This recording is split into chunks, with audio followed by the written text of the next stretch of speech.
All right, my beautiful people, welcome back to another video. Today we have another installed for the Integra. And what we're installing today, something that's very important, something everyone in New Mexico need to have, is splash guards. What's in the box? Oh, look at it, labeled and everything. They give you some additional tools, which are nice. Imagine, this is Apex Blue.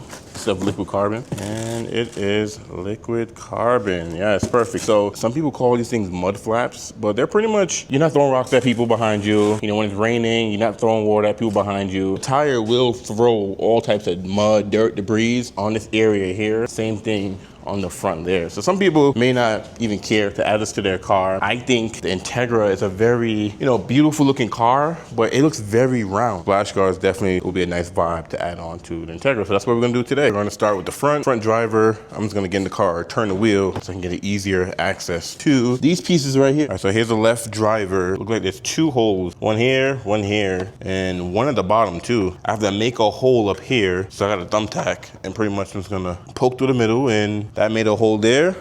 And that gun is too tall, so we're just gonna do our own thing, get that thing out. And look at that bad boy just goes on like this. Does it go, it goes over everything? I guess it does. I'm over here dirty, I'm fighting flies.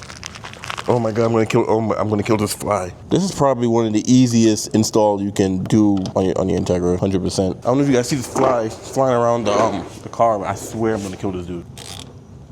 So now I gotta screw in this bottom one. All right, we made it to the rear. Okay, so this fits much better than the front. I don't know why the front fits like that. But you guys remember these shims here? So I finally figured out what these are for. And the way how this thing is supposed to work. This guy, which I didn't know what the heck this was, it's supposed to go through the fabric. So this is supposed to come out. So I guess some people use the spring clip and some don't. Acura is calling this thing a spring nut. So the spring nut goes on like this. And even in the little fender liner right here, you kind of have an idea where it goes because there's a cutout here in the fender liner, kind of like a scissor nose, and poke a hole through it. So now this thing is on, and when you screw your nut through the fender liner here, it'll get tighter and grab onto this. Now that that's aligned, I'm gonna have to get the splash guard and line it up with the hole here so I can get that nut in there. And so I'm gonna have to line this thing all up. Hopefully I got it right. That's gonna be interesting.